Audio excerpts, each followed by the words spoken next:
Welcome to Straight from the Gavel. I'm your host, Dave Barber, coming to you today from the Historical House Lounge inside the Rhode Island State House. And each and every week at this time, we like to visit with a member of the General Assembly and discuss some of the things that they have been working on and its impact on our state and how it might even affect you, the citizen of Rhode Island. And it gives me a great deal of pleasure to welcome back a woman that we have had on the show before, and it's certainly great to have her back.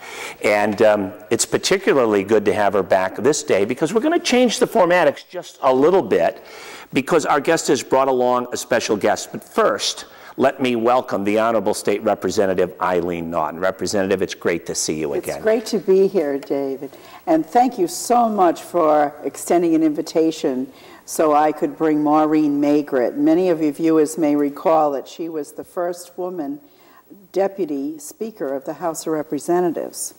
And she also served as chief of staff to the Lieutenant Governor, Richard Leach, and was director of Department of Elderly Affairs, and also served as Lieutenant Governor Charles Fogarty's director for the Long-Term Care Coordinating Council. She's now the policy advisor to the senior agenda, and they've just completed a report on older women, and I love the subtitle, A Portrait. Well, let me welcome you, Ms. Maigret, here, and congratulations, too, for your years of service, especially kind of historically being the first female deputy speaker. It's great to have you back. It probably feels a little bit like Old Home Week for you. A little bit, but thank you for having me here, and I want to thank Representative Naughton for giving me this opportunity to come and talk about the project that I'm currently involved with. Well, you have done a lot of research. You have a lot of data, and I don't want to get too much into the minutia of all of the statistical finding, but overall, it's really remarkable. And it's important because it deals with such a large segment of our population. But I guess, Ms. Maigret, first, could you just set the stage about this Older Women's Policy Group? Explain what it is, how it operates, and its goals. Sure. The Older Women's Policy Group is a group that I've just been involved in creating and organizing. It's a project of the Senior Agenda Coalition of Rhode Island.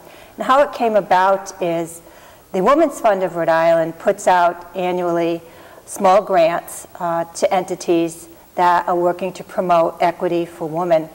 The Senior Agenda Coalition of Rhode Island was very interested in the report, Older Women in Rhode Island, A Portrait, and they applied for a grant to further the work, disseminate the findings of that report.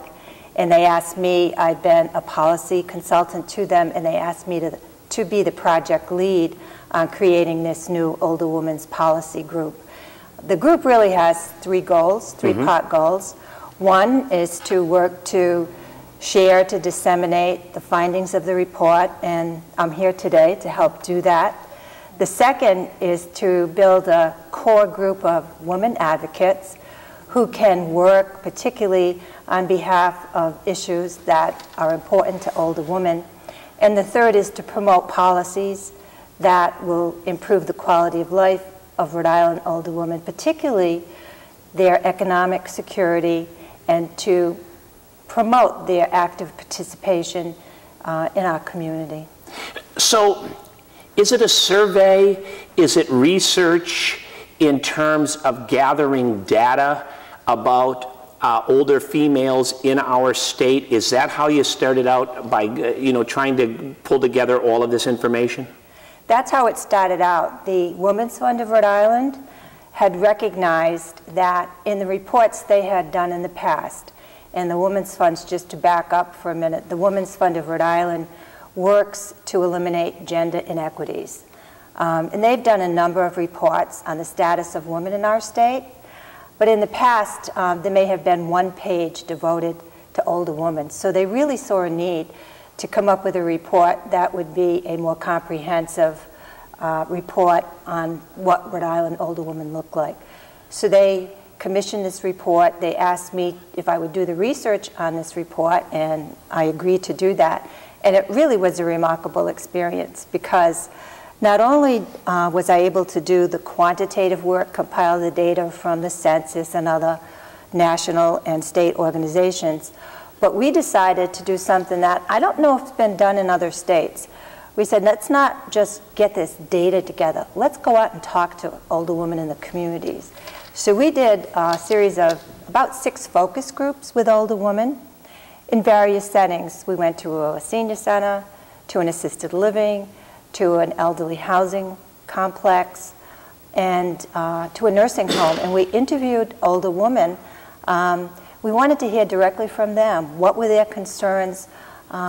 What things were most important to them? It was really a remarkable experience for me, even though I had spent many years dealing with aging issues and long-term care policy. To go out and actually talk to dozens of older women was really enlightening. It had to be fascinating. Representative, what brought you into the fold here in terms of your interest in their work and their research? Obviously, you two know each other and have been friendly, but what was it that sparked your interest? Well, a few budgets ago, we had a proposal to eliminate the Rhode Island Pharmacy Assistance Program because we now had Medicaid Part D, and there was not seen a need for that.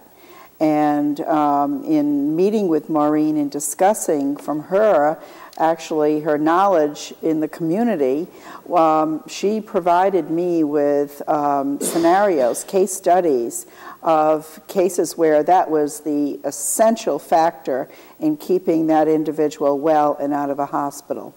So we were able to use the facts, use information that she had and the senior agenda had to make sure that this vital protection was still going to be there for Rhode Island. And healthcare has always been a pet project of yours. Yes, and when you see that in 2011 we had the largest turn of 65 that this country's ever had. So this study is coming out in a very timely fashion for us to use as a guide. And the focus groups that Maureen mentioned, they were asked to for their advice. What would they give for advice to the younger women on, you know, suggestions to do in their life? Well, you know, I call that sage wisdom. I'm curious, Ms. Maigret, did you tape these focus groups by chance? Did you record them? We had audio tapes of the focus group. Okay, well, I find this aspect of your project very interesting. This is outstanding. Because it would be fascinating to hear what they had to say, the people that participated. First of all, were the participants willing? Did you find that it was easy getting people to participate? Were they suspect, cautious about really bearing their soul and sharing their feelings and opinions and advice? What did you experience when you were seeking people to participate in these focus groups? We actually did not have any trouble getting people to participate, and it was a voluntary thing, and we didn't offer any incentive. Sometimes for a focus group you might offer, you know, a $25 or $50 incentive. We just didn't have the money in our budget to do that. But once we started, and we had a set series of questions that, you know, like you would normally do in a focus group, people were very open, and I had been a little bit concerned that women might not feel free to share some of their feelings with their colleagues in the housing or the assisted living, but that was not an issue. And it was really struck me the depth of knowledge that these women had. They were very articulate. They were free with what they had to say. They expressed several themes. One was economic security is a big issue for this age group, and I would say that many of the women that came to our focus groups were in their later of the older years. They weren't necessarily the 65, but maybe they were the 75 and older. In fact, we had a couple of 90-year-olds. But economic security was a big issue. Issues like, how am I going to afford my health care? Prescription assistance was a big issue. They were also concerned about, well, what happens to me if I can no longer live here? Whether it was they were living in their own home and they were faced with burdensome property taxes, or they were in elderly housing, and they could no longer live there because their care needs would increase. They didn't know what the next step was going to be for them. And the other big issue I found was they felt there was a lack of coordinated information. There was some information out there, but they felt, well, they had to go to too many places to get it, and what they really felt they needed was an advocate or a navigator to help them get through the maze of information. It's interesting, yesterday I had a meeting of my group, and one woman who just turned 65, who has, she told us she had several advanced degrees, had just gotten all the information about Medicare during the open enrollment, and she said, if I had trouble going through this, Yes. I can't imagine whether an 80-year-old with maybe some vision problems Yes. Sure. would be able to Yes. handle this. So that was another theme, the complexity of the systems that we have out there. So, And their overwhelming desire for independence. absolutely. You know, in a way, it's kind of sad to think that, if I'm understanding what you're saying, that a lot of these people really have a lot of anxiety. Yes. You know, they're worried.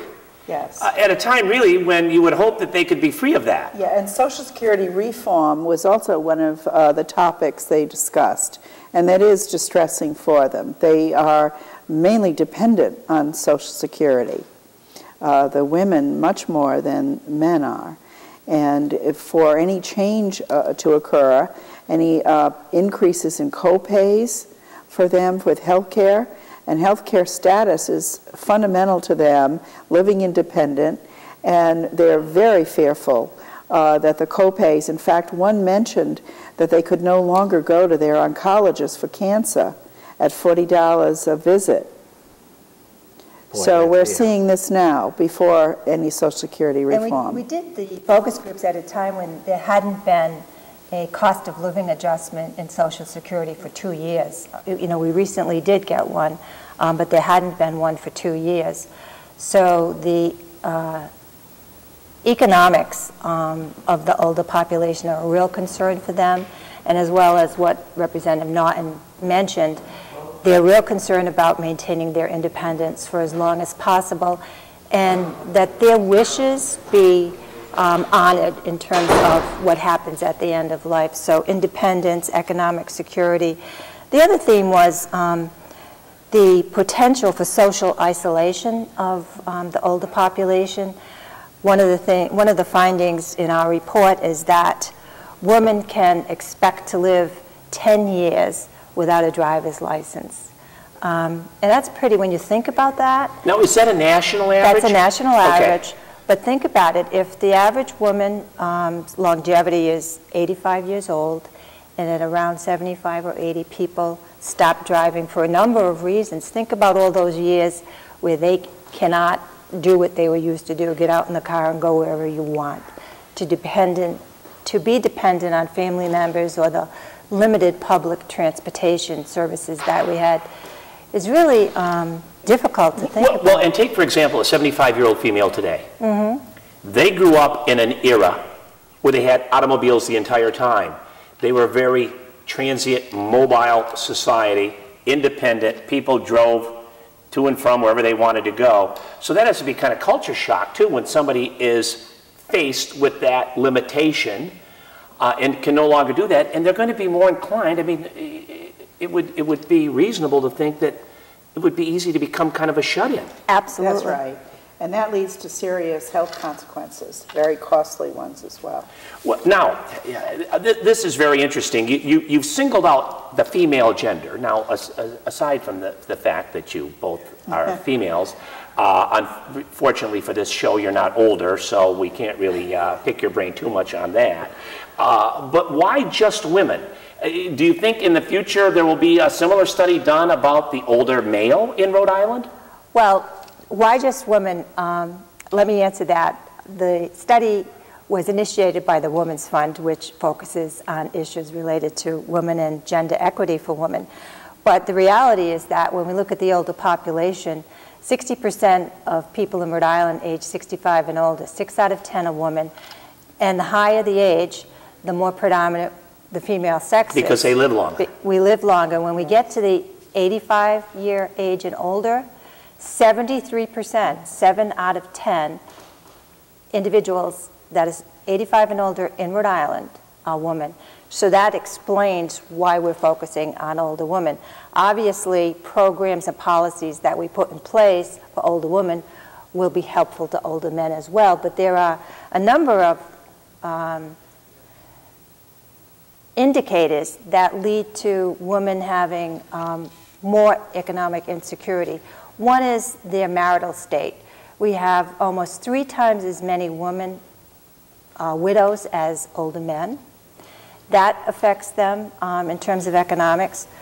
We have many more women that are older living alone. That also affects them. We have almost twice as many older women living in poverty as older men are living in poverty. So there are a number of factors that really are different in terms of older women and where they are. As you had a chance to compile all of this data, and those are very interesting figures that you just shared. Let's say psychographically or lifestyle. What struck you? What surprises did you have as you conducted these focus groups and you started gleaning some of these statistics? What struck you? What maybe surprised you as you continued this quest to garner information? I think what surprised me most is the economic insecurity faced by older women. Although I had done, as I said before, work in this area for a number of years, to see this information all in one report is really profound. We found that the average older woman's Social Security benefit, for example, is 30% less than that of the older man in Rhode Island. It's about $1,000 for an older woman and about $1,300 a month for an older man. And excuse me, would you suggest that that's because there's been this disparity in wages between men and women for an unfair disparity, by the way? Historically, women in this age group tended to be either homemakers, have part-time jobs, enter the workforce at a later age, so therefore that affects their Social Security earnings. There's also an education factor, too. The education achievement of this population. The men have typically a higher degree of education. You know, I can't quote a figure off the top of my head, but empirically I sense this, that those times they are a-changing. A lot of middle-aged professional women today, it is not uncommon for them to earn more than their spouse and or significant other in their relationship because of crusades by women's organizations and government to try to see to it that women are treated fairly. And you can also see, looking at the enrollment of graduate schools and professional schools, physicians, lawyers, all of that, that there is now women enrolled. You know, I'll tell you something else why I think this is so interesting. And if people are smart, they will pay attention. I'm curious, will you make your findings available to the public? Can Joe Citizen get a copy of your findings? Do you have some kind of published data? A website, or is there anything where people can go to get information that you found? People can download the full report by going to the Women's Fund website, and I can give that out if you would like. It is www.wfri.org, and this publication is right on the front page of that website. You can just link to it. The reason why I ask you that is that today Capital Television covered the Small Business Association Summit at Johnson & Wales University. By the way, it was a marvelous meeting and it was very interesting, and Representative Naughton, a lot of people there from the General Assembly, including the governor and the leadership, and obviously you and your colleagues are all concerned about our economy and growing our economy here in Rhode Island. And as tough as it is for business right now, a lot of businesses, frankly, don't know how to market their goods or services to the older demographic in our society. And I blame a lot of that on Madison Avenue. Madison Avenue's had this mindset that they're going to sell their widgets to 18 to 34-year-olds, and people that are 50 and over, they just quit spending. And lifestyles, yeah, you're right, we're living longer, but we're also living better in terms of our health, in terms of our lifestyle, in terms of our mobility. The 60 or 70 or 80-year-old today is far more vibrant than they once were. And I think that's a credit to our society. And, we have to think that programs like Medicare have really helped us to live longer and better. But we're not sure, when we look at the data, we're not sure if that's going to continue. There are a couple of things out there that we have to consider and that we really have to do much more about. One is the incidence of things like dementia and Alzheimer's disease. If we don't come up with ways to prevent the onset of dementia and Alzheimer's disease, we're going to face even more cost burdens to take care of older people than we do now. And the other big one, and we're starting to do things about it, is the whole issue of obesity and what that does to one's health. So we're hoping that those trends to live better and longer will continue, but there are some caveats out there that we need to pay attention to. And Representative Naughton, I hear you talking about legislation like this all the time that deals with, the health of Rhode Islanders. Yes. What do you hope to do maybe with this information now that you're armed with new, fresh data regarding older women in our state? I have a feeling that your mind's probably going in 25 different directions on what you want to do with this. But give us a thumbnail sketch. Well, it's about including health in all policies. So whether it be in the health department or human services, transportation department, or some of the state's authorities like the bus authority, RIPTA, we have to understand the population that they would be most likely to serve. And our housing developments, we have to work on a cohesive plan for housing. Why can't people age in place? It's really anxiety-ridden when people have to relocate, as the survey and focus group reveal the fear that they live in, that a health setback will cause them to leave their home. I remember reading a couple of years ago that a lot of seniors who had moved to the Sun Belt, thinking that they were going to live the rest of their life in tropical climates, etc., found that they were having to move back in the areas where their children were in order to have assistance and care for them as they reach their golden years. And the plan really wasn't working out. And to dovetail what you guys were saying about it may not always be the case that these people are living vibrant lives well into their advanced years. As recently as the most recent State of the Union address, I heard a lot of commentators saying a lot of parents right now think that the life of their children will not be as good as theirs. Normally, with each passing generation, parents took great comfort in knowing that maybe their children would be better off than they had it. And again, I got to believe this kind of news that's out there a lot these days with the troubled economy must make the senior female even that much more fearful. I'm really glad you brought that up, Dave, because another issue for older women is the whole issue of providing assistance to even older women. We have women who are in their 60s and 70s being caregivers for mothers and other family members who are in their 80s and 90s. And that's a huge burden, and we really have to do more as a state to support those women who are in those caregiver roles. And I would guess, and again, I don't have research in front of me,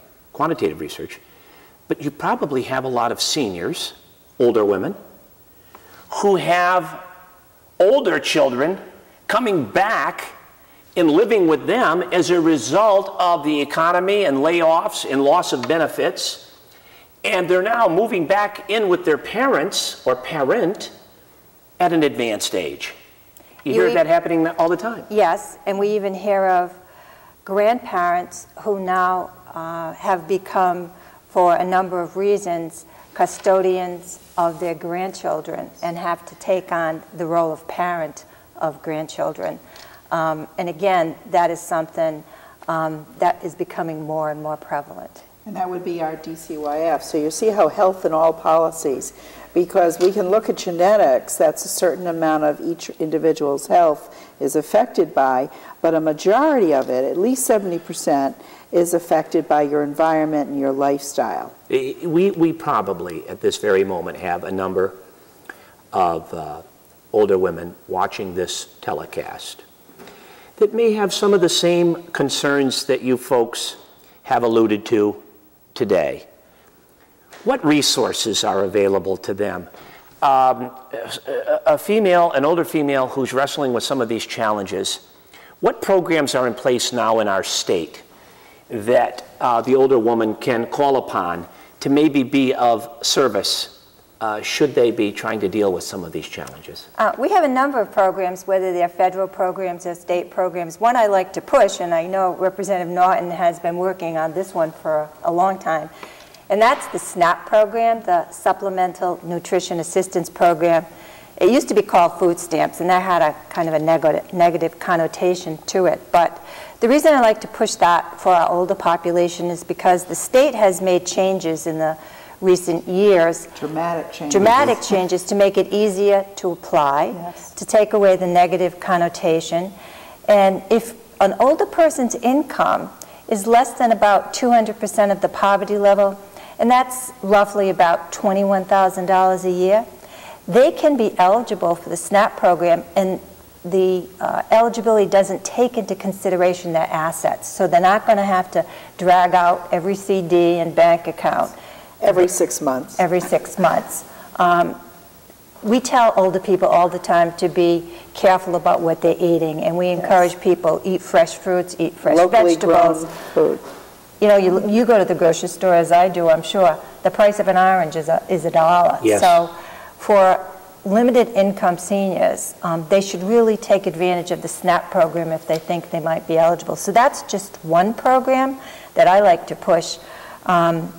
Representative talked about the pharmaceutical assistance program, and I really want older people to know that that program is still in effect.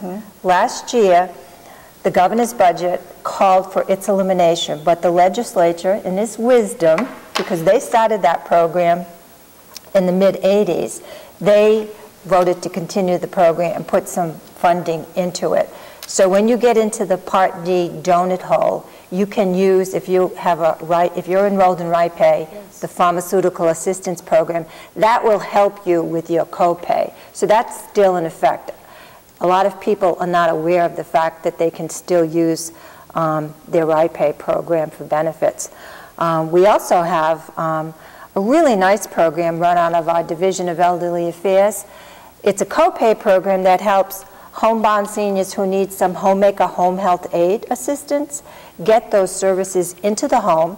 They pay a share and the state picks up a portion, and that really helps them stay independent, stay out of nursing homes, and it really saves the state money in the long run because they're not paying the full freight of $50,000 or $60,000 a year for a nursing home, when for just a few $1,000s they can keep that person at home. So those are just some of the programs. And we have a wonderful grant in Rhode Island between URI and Department of Elderly Affairs, funded by the federal government, to coordinate pharmacy for improving their health and avoid needless hospitalizations. So this is a wonderful program where the pharmacist can actually ensure that each of the people willing to participate has their medicines appropriately dispensed and doing what they're supposed to do. Representative Naughton, thanks a million for being our guest. And I know I speak for a lot of seniors watching right now. Thanks for your very diligent work on health issues and issues relating to our older population. Thank you very much for being our guest. Thank you for this opportunity. And Ms. Maigret, don't be a stranger. Come back and visit your friends here at the State House anytime. Thank you very much. And again, thank you for allowing me to be here and to talk about this project for older women. It's an important project, and it's fascinating to hear your findings. Thank you so much. Thank you. And thanks to you for watching. My name is Dave Barber. Remember, you heard it straight from the Gavel.